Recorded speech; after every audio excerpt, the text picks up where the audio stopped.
allowed to know where places were. And you can then take the KML output that is generated automatically for the pipe and use it in Google Maps or Google Earth.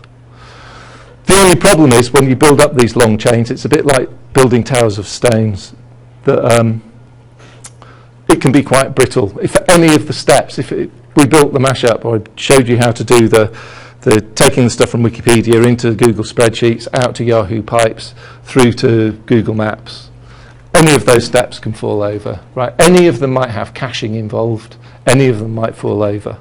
Typically, what you hope is that if you call the map, it will then make a request to Google spreadsheet, which will then go to, or make a request to the Yahoo pipe, which will call the Google spreadsheet, which will ask the Wikipedia page for the local page. But each of those steps, any of the blocks might break, and any of the blocks might have a cache in, so the data may be stale. Couple of minutes, just really quick. I mentioned Google's Docs, so this can be a place where you can get stuff into a nice form, into a nice sort of tabular representation. You can also grab stuff out of Google Docs in various ways. Two ways in particular. Different ways you can use it as a database.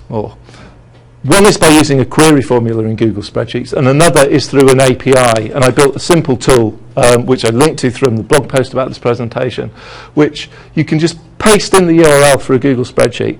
It will call the API for that spreadsheet, and it'll pull back a list of the column headings. So it wants a nice, simple table. And then you can write queries. So I can select here, I've got one which is about energy consumption, I think. I can just select the different columns I want, and then I can specify various conditions. So here I've pulled in consumption by fuel for oil and coal, and I'm writing a query about where the coal is greater than the oil consumption. Okay, so I can write queries on a Google spreadsheet, and I can get the output out from this. This will generate a CSV query for me.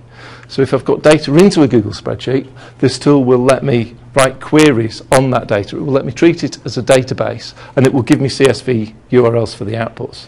So I can write really complex queries on data that's been pulled into a spreadsheet from somewhere, represent that as CSV, or generate charts from it, regenerate table views from it.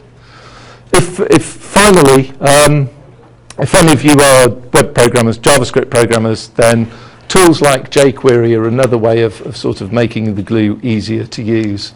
So this is a function that works in a jQuery environment, which just does a cross-domain JSON query call. So what it does is, if you've got an RSS feed, all this does is it encodes the URL of that feed and adds it on to the end, or actually, I think it's an RSS feed, adds it on to the end of a pipe URL that I've written, which will act as a JSON proxy. So it'll pull the content into the page for you.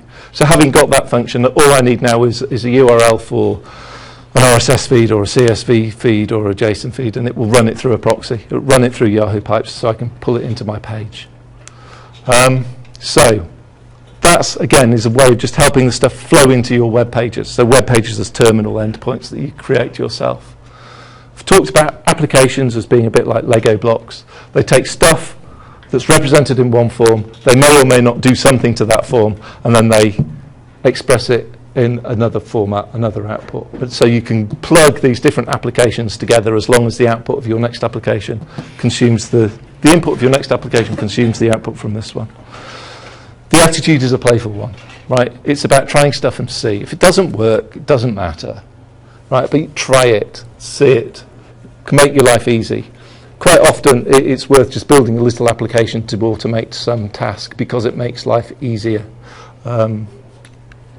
So I've written this stuff. There's a link to a tutorial for the next bit of the session if you hang around from that on my blog at Useful Info.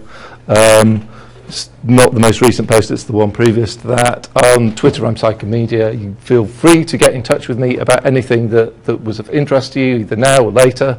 Admit you were here, I don't care, but feel free to get in touch. And there's hundreds of demos about using pipes and Google spreadsheets on there. The photos were all grabbed from Flickr under a Creative Commons license, attribution license, so I thank all the people whose photos I used, and that's me done. Thank you very much.